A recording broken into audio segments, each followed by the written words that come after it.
안녕하세요 여러분. 꼬리에 꼬리를 무는 악기 이야기의 이야기꾼 최수빈입니다. 여러분들 모두 길거리를 걷다가 혹은 광고 영상에서 클래식 음악을 들어보신 적이 있을 것입니다. 그런데 여러분이 들은 그 음악이 어떤 악기로 연주되었는지 생각해 보신 적이 있나요? 아마 그냥 흘러들어서 잘 생각해 보지 않았을 것 같네요. 우리 주변엔 어떤 악기가 있고 그 악기마다 담긴 이야기들이 궁금하지 않으신가요? 오늘 저와 함께 알아보시죠. 꼬리에 꼬리를 무는 악기 이야기 지금 시작합니다.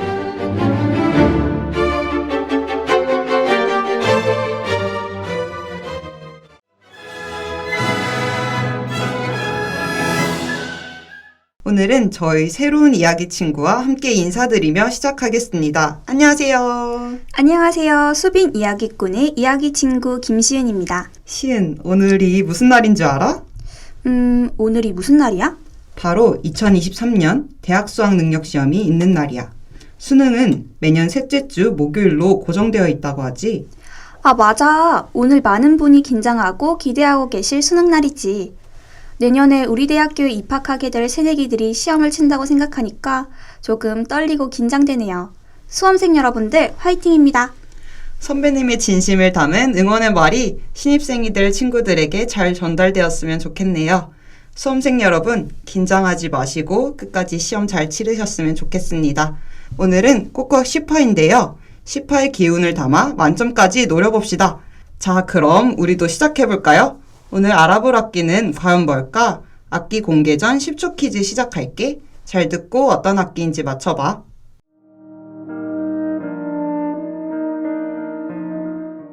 여기까지. 오늘은 과연 어떤 악기일까?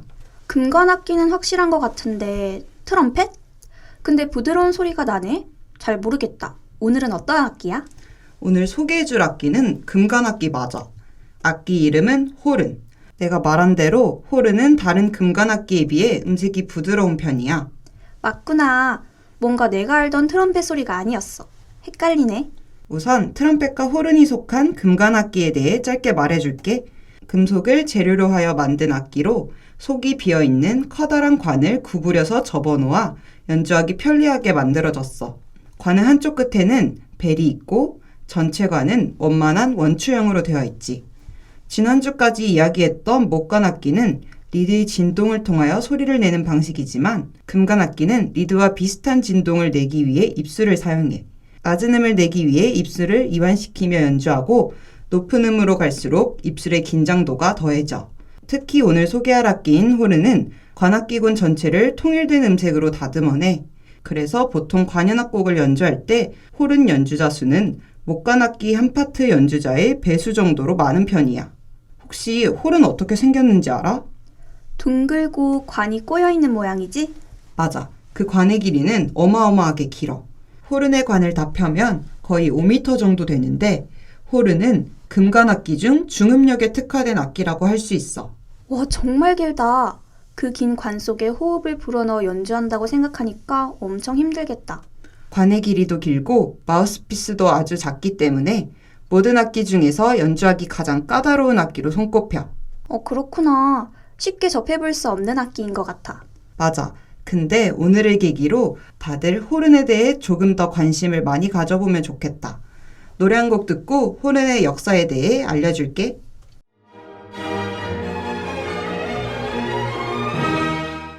호른은 오랜 역사를 가진 악기야. 동물의 뿔로 만든 신호용 나팔에서 유래했지. 동물의 뿔에 구멍을 뚫거나 끝을 자른 다음 입술을 대고 불어 소리를 냈어. 어떻게 그런 생각을 했을까? 대단하다. 호른은 소리가 멀리까지 전달됐기 때문에 신호용 악기로 인기가 있었어. 주로 사냥터에서 사용되다가 이후 독일에서 오케스트라용 악기로 발전하게 되었지. 17세기엔 지금의 호른과 달리 밸브가 부착되지 않은 내추럴 호른이라고 불렀어. 당시의 호른은 한 손으로 악기를 들었고 벨은 위를 향해 있었지. 그 당시엔 잡는 방식도 위치도 반대였구나. 호른의 첫 모습은 내추럴 호른이야. 현대에 사용하는 호른의 정확한 이름은 프렌치 호른이라고 해. 1160년에서 1670년대에 프랑스에서 원형의 호른인 내추럴 호른이 처음 개발됐어. 1700년 이후 오케스트라에서 사용했는데 이때의 악기는 거의 자연배음만 연주할 수 있었어. 이후 1715년 변조관 역할의 크룩을 개발해 악기에 부착하면서 조음김과 조바꿈을 할 수 있게 되었지. 18세기 중반에 벨 안에 오른손을 넣어 음정을 조절하는 게슈토프트 주법을 개발했는데 안정적인 소리를 내지 못했지만 음색을 부드럽게 하고 반음기 연주가 가능해져 일반적인 주법으로 자리 잡았어. 두 번째, 밸브 호른이야. 19세기 이르러 오늘날의 호른인 밸브 호른이 탄생했는데 내추럴 호른에 3개의 밸브를 부착해 만든 밸브 호른은 입술로만 음을 조절하던 내추럴 호른에 비해 훨씬 많은 음을 더욱 정확하게 연주할 수 있었어. 이 밸브 호른의 개발은 호른 역사의 혁신적인 사건이 되었지. 그런데 한 50여 년간은 내추럴 호른과 밸브 호른이 공존하며 사용됐어. 당시 음악가들이 밸브 호른은 야성적 기질이 없는 기계적인 악기라 치부했대. 사람은 원래 익숙한 것이 좋은 것으로 생각하는 경향이 있잖아. 부드러운 소리만 내던 호른이 강하고 화려한 기교를 갖게 되니 초기엔 거부감이 들었나 봐. 이후 다양한 종류의 밸브 호른으로 진화하였고 현대 가장 널리 사용되는 악기는 F 호른과 B 플랫 호른을 합한 더블 호른이 만들어졌어. F관과 그보다 4도 높은 B 플랫 관이 구분되었고 키를 누르면 B 플랫 섹션이, 키를 놓으면 F 섹션이 돼. 반대로 설정할 수도 있어. 또 트리플 호른도 있는데 높은 음역을 잘 내기 위해 개발됐어. 이외에도 높은 음역만을 위해 개량된 데스칸트 호른, 바그너 튜버 등이 있어.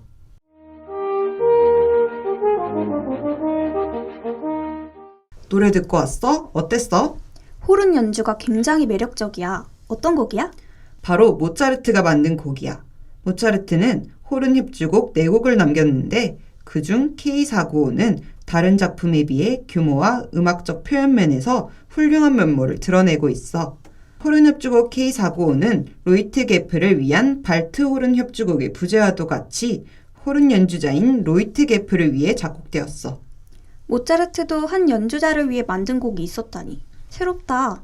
모차르트의 총 4곡의 호른 협주곡 중 가장 크고 당당한 음악적 느낌을 지녀. 전통적인 협주곡의 틀을 갖추고 있지만 밝고 여유로운 분위기를 지니고 있으며 개성적인 주제법과 피아노 협주곡에서도 통할 듯한 의욕적인 악보 구성이라는 점에서 뛰어난 기교와 충실함을 보여주는 탁월한 작품이라고 평가받고 있어. 혹시 빈 필하모닉 오케스트라라고 들어봤어? 아니, 처음 들어봐. 세계 최정상급 오케스트라라고 평가받는 세계 3대 교향악단이 있는데 바로 뉴욕, 베를린, 빈이야.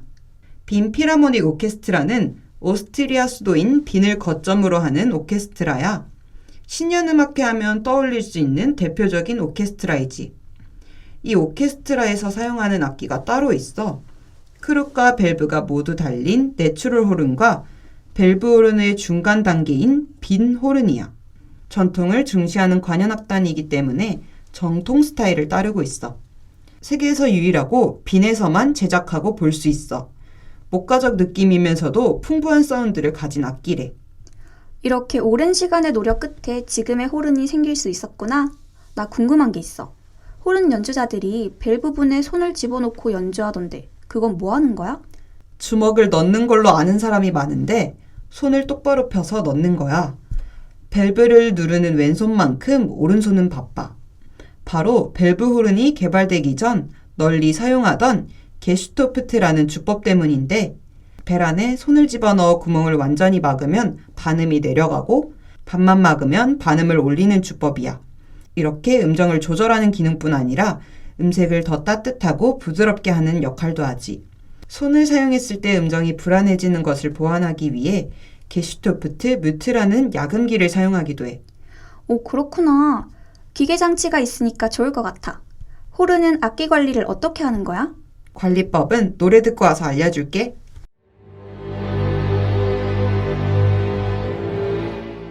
생김새만큼이나 관리법도 어려워. 부식되는 것을 방지하기 위해 악기를 한쪽으로 기울인 후 고인 침을 모으고 슬라이드를 뽑아 수분을 제거해. 쇠가 접촉하는 부분에는 전용 오일을 바르지. 여기까지는 연주자들이 한 달에 1, 2회 직접 하는 관리법이야. 관리에서 나아가 청소는 전문가에게 맡겨. 나사를 풀고 플라스틱 망치를 이용해 밸브를 빼낸 후 물, 초음파 세척액, 구리 환원제가 혼합된 전용용액에 담그는 등 여러 과정을 거쳐 꼼꼼히 관리해. 관리가 많네. 좋은 상태로 악기를 오래 사용할 수 있으려면 어쩔 수 없겠다. 맞아. 악기는 관리가 정말 중요하지. 다음은 금관악기에서 중요한 다른 부품에 관해 설명해 줄게. 바로 마우스피스야. 호른은 마우스피스 모양도 관의 모양도 다른 금관악기들에 비해 특별해. 연주자의 연주 선호도에 따라 다양한 마우스피스를 사용하는데 금관악기에서는 마우스피스는 연주자의 윗입술과 아랫입술이 목관악기의 리드와 같은 역할이야. 사람의 입술은 악기를 연주하기 위해 만들어진 것이 아니기 때문에 입술의 진동만으로 소리를 내는 것은 어려운 일이지. 그래서 부자연스러운 인간의 입술로 소리를 내기 위해서는 마우스피스가 필요하게 되었어. 마우스피스가 다양해지면서 연주자들의 연주 기술과 능력이 발전될 수 있게 되었지. 아, 그래서 꼭 리드와 마우스피스가 필요했구나. 마우스피스의 좋은 조건은 입술을 떨어서 소리를 내는 버징을 했을 때 음색이 일정해야 하고 악기 본체와 잘 맞아야 하며 음정이 정확하고 샘여림이 충분히 소리 나야 하지. 장시간 불어도 입술에 피로감이 적어야 해. 위와 같은 조건이 될 수 있는 마우스피스를 선택해 연습하는 것이 필요해.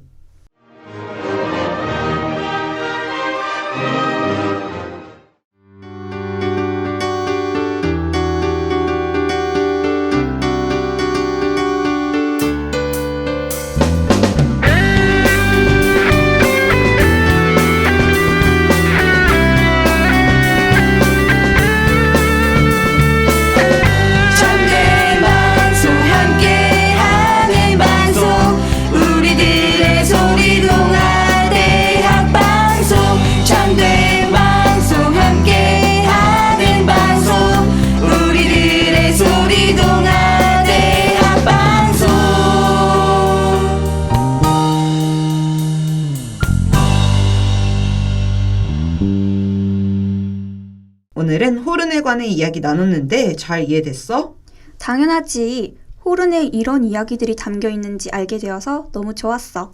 좋아. 그럼 오늘의 마무리 퀴즈 바로 시작할게. 잘 이해했다고 하니까 퀴즈도 다 맞추길 바라. 그럼 여러분도 함께 풀어보세요. 첫 번째 문제. 세계의 3대 교향악단은 무엇일까요? 주관식 문제입니다. 오, 뭐지? 나 알아. 뉴욕, 베를린, 빈. 맞아. 정답. 잘 기억하고 있었네. 자, 그럼 성공의 분위기를 타며 두 번째 문제 줄게. 벨 안에 손을 집어넣고 구멍을 완전히 막으면 반음이 내려가고 반만 막으면 반음을 올리는 주법이야. 이 주법은 무엇일까? 게슈토프트? 오, 맞아. 오늘은 낯선 용어들이 많았을 텐데 다 맞았어. 와, 꼬꼬악 들으면서 항상 퀴즈 같이 풀어보곤 했는데 다 맞아서 너무 좋다. 축하해. 이렇게 퀴즈를 끝으로 오늘의 이야기가 다 마무리되었어. 오늘 호른 이야기 함께 나눠보니 어땠어? 호른에 대해 잘 알게 된 것 같아. 특히 호른의 역사가 흥미로웠어. 맞아. 호른이 발전되는 많은 과정이 신기했지? 그럼 마지막 곡 들으며 꼬꼬악 18을 마무리해볼게요. 노래 듣고 오겠습니다.